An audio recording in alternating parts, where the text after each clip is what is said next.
በኤፍራታ ምድር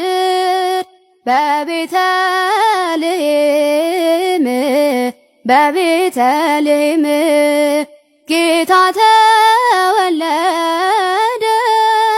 ከድንግል ማርያም ብርሃናዊው ኮከብ ከሰማይ ዝቅ አለ ፍጥረትም ዘመረ ሃሌሉያ እያለ መንጋውን በሌሊት ሲጠብቁ ወዳጆች ንስሐ ሳይገቡ በሞት አልወስዳቸውም። ስምህን የሚጠራ መታሰቢያህን የሚያደርግ አንተን የሚወድህ ከ80 እስከ 160 ዓመታት የንስሐ ዕድሜን እሰጠዋለሁ። ላንተ ስል በመልካም ዕድሜ ለንስሐ ጠብቀዋለሁ እንጂ በሞት አልወስደውም። የ14ቱን ቅዱሳን የአባ ኪሮስን፣ የአባ ሲኖዳን፣ የአባ ለትጹንን፣ የአባ ገብረ መንፈስ ቅዱስን የወንድምህ የአባ ተክለ ሃይማኖትንና የተሰዓቱ ቅዱሳንን ቃል ኪዳን ሁሉ ሰጠሁህ። ስምህ በተጠራበት መታሰቢያ በተደረገበት የሕፃናት ሞት፣ ድርቅ፣ አባር፣ ቸነፈር አይሆንም ብሎ ጌታችን ቃል ኪዳን የገባላቸው በምሁርና በጉራጌ ሀገር ወንጌልን የሰበኩ ከወንድማቸው ከአቡነ ተክለ ሃይማኖት ጋር ሆነው በእናቱ ሰው በአባቱ የአየር አጋንንት የሆነ መጥቆራ የተባለውን አጋንንት በጸሎታቸው ከአምላክ አስታርቀውና የሰው ገጽታ አሰጥተው ስሙንም ጽዋ ለጽድቅ ብለው በመሰየም ለቅድስና ያበቁ አይሁዳዊ የነበሩትን አባ ጽጌ ድንግልን አስተምረው የመለሱና ለማህሌተ ጽጌ ምስጋና መደረስ ምክንያት የሆኑ በጦር ከተወጋ ጎናቸው በደም ፋንታ የፀሐይ ብርሃን ወጥቶ ጨለማን ያስወገደላቸው ኢትዮጵያዊ ጻድቁ ሐዋርያ አቡነ ዜና ማርቆስ ነገ ታኅሳስ 3 ቀን ያረፉበት ዓመታዊ መታሰቢያ በዓላቸው ነው። ለእግዚአብሔር ምስጋና ይሁን። እኛንም በጻድቁ በአቡነ ዜና ማርቆስ ጸሎት ይማረን ይቆየን። 3 ነገሮች ለልጆቻችን ወሳኝ ናቸው ለማሳደግ። 3 ነገሮች ምንና ምን? አራያ ከመሆናችን ባሻገር የመጀመሪያው ፍቅር ያስፈልጋቸዋል። ልጆቻችሁን ትወዳላችሁ ብዬ ብጠይቃችሁ አዎ ነው የምትሉኝ። አትወዱም። ውሸት ነው። አትወዷቸውም። ኧረ እኔ እወዳቸዋለሁ እንዲሁ በቃ ስፍስፍ ነው የሚለኝ። በቃ ትምህርት ቤት ደርሶ እስከሚመጡ ድረስ የሚል ሰው ይኖራል። አቤት ፍቅር አይደለም። ምን ያህል ላይምሯቸው ጠንቅቃቸዋል። ልብስ መግዛት፣ ምግብ መቀያየር፣ እንዲሁ ጫማ ምናምን፣ ይሄን ነው ፍቅር የምትሉት? አይደለም። ለነፍሳቸው ታስባላችሁ። ይሄ ልጅ ገሃነም ይሆን የሚወርደው ወይስ መንግስተ ሰማያት ይገባ ይሆን? አምላኬ ከኔ የተወለደው ልጅ አንተን አገልግሎ የሚድን ነው ወይስ ዓለማዊ ሆኖ ይጠፋብኝ ይሆን? በዚህ የሚጨነቅ አባት፣ በዚህ የምትጨነቅ እናት አለች። ፍቅር ማለት ይሄ ነው። ሐዋርያው ቅዱስ ጳውሎስም ወላጆች ልጆቻችሁን በተግሳጽ አሳድጉን ያለ፣ በኋላ እንዳያዝኑባችሁ ይላል። በኋላ ሲኦል ቢገቡ እናቴ እኮ ናት አባቴ እኮ ነው ብለው ማዘናቸው አይቀርም ይላል። ከአካላችሁ የተከፈሉ ልጆቻችሁ ገሃነም ቢወርዱ ትወዳላችሁ? የዲያብሎስ ባሪያ ቢሆኑ ትወዳላችሁ? አትወዱም። ካልወደዳችሁ ከልብሳቸው በላይ ከምግባቸው በላይ ለነፍሳቸው አስቡላቸው። ፍቅር ማለት ይሄ ነው። ለልጁ ዘላለማዊ ሕይወት ማሰብ ነው ፍቅር ማለት። ስለዚህ የመጀመሪያው ፍቅር ነው። እናትና አባት መፋቀር ለልጁ ይጠቅማል። እናትና አባት ልጃቸውን መውደድ ለልጁ ይጠቅማል። ስለዚህ ልጁን የሚጠቅሙት በነፍሳዊ በኩል መውደድ ሲጀምሩ ነው። ይህማ ግዴታ ነው። ስለሚያስጨንቃችሁም ታደርጉታላችሁ። ይጮሃልማ አምጡ እያለ ያለቅሳል። እንዳያለቅስ ስትሉ ብቻ ሻንጣ መግዛት፣ እንዳያለቅስ ስትሉ ልደት ማክበር፣ ልደት እያላችሁ ስንት ወጪ ታወጣላችሁ። ለነፍሱ ግን አንድ ነገር እንኳን አትገዙለትም። መጽሐፍ ቅዱስ ገዝታችሁ እንኳን እስኪ እንከየው ያንተ ነው ብላችሁ ሰጣችኋል? የለም።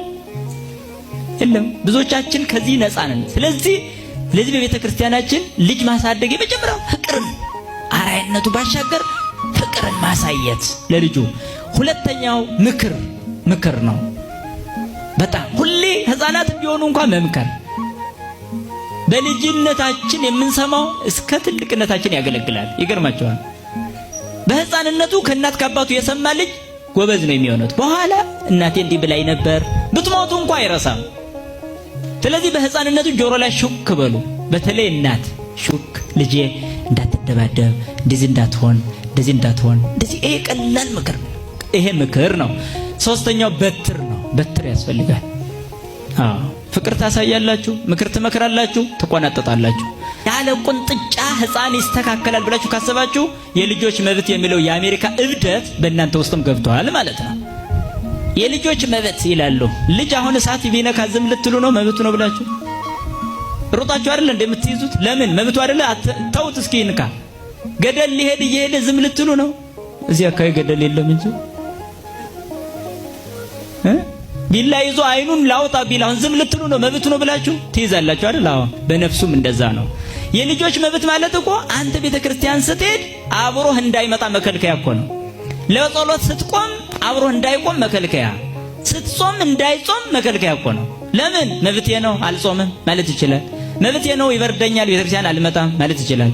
መብቴ ነው ይደክመኛል ማለት ይችላል። አያችሁ፣ ለልጅ ማን ነው መብት የሰጠው? በወላጆቹ ነው የሚኖረው። አየህ።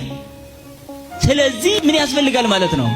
ማፍቀር፣ መምከር በበትር ይሄ እንደሚገባው የጥላቻ በትር አይደለም፣ የፍቅር ነው፣ የፍቅር ነው። እና ልጆች አስተዳደግ እስከዚህ ድረስ መመራት አለበት። ትልቁ ግን አራያ ሆኖ ማሳየት፣ ከዛ ጸሎት በጣም አራያ መሆን ነውና ለልጆቻችን ከምንነግራቸው በላይ ለእግዚአብሔር ስለነሱ መንገር የበለጠ ውጤታማ ያደርገናል ማለት ነው።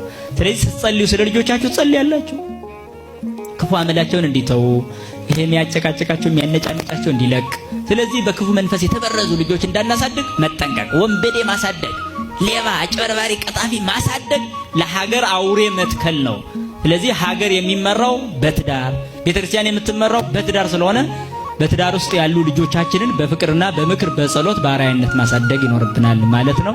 እሺ በሉ፣ ቃል ገብታችኋል። አሁን ከዚህ በኋላ ተመልሶ እያንዳንዱ ቤት መፈተሽ አለበት ማለት ነው።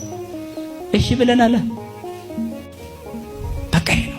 ልጄ ባንተ ተጠያቂ ነኝ፣ ልጄ ባንቺ ተጠያቂ ነኝ ማለት አለብን።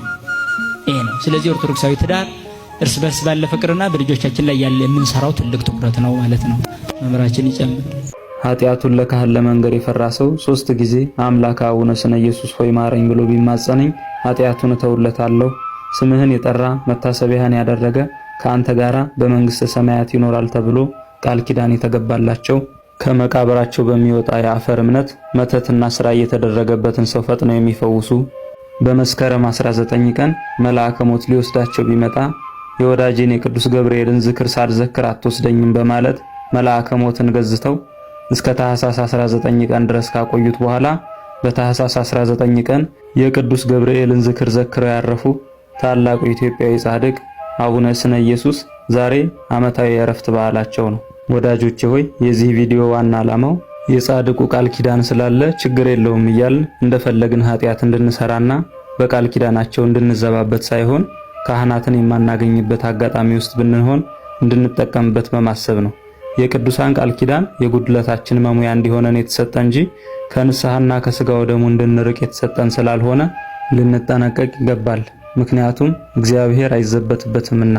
ዳግመኛም ዛሬ ታኅሳስ 19 ቀን ስምህን የጠራ መታሰቢያህን ያደረገ እስከ 24 ትውልድ ድረስ እምርልሃለሁ፣ ለቤተ ክርስቲያንህ መባ የሰጠውን የገድልህን መጽሐፍ የጻፈ ያነበበ የሰማውን እስከ 28 ትውልድ ድረስ እምርልሃለሁ ብሎ ጌታችን ቃል የገባላቸው በተወለዱ ጊዜ በሰውነታቸው ላይ የጌታችን ሕጉ ስም ተጽፎባቸው የተወለዱ በተቀመጡባት ድንጋይ እስከ ዘመናችን ድረስ ድውያንን የሚፈውሱና የመካኖችን ማህፀን የሚፈቱ ታላቁ ኢትዮጵያዊ ጻድቅ አቡነ አባለ ክርስቶስ ያረፉበት ዓመታዊ መታሰቢያ በዓላቸው ነው። ለእግዚአብሔር ምስጋና ይሁን። እኛንም በጻድቁ በአቡነ ስነ ኢየሱስና በአቡነ አባለ ክርስቶስ ጸሎት ይማረን፣ ይቆየን።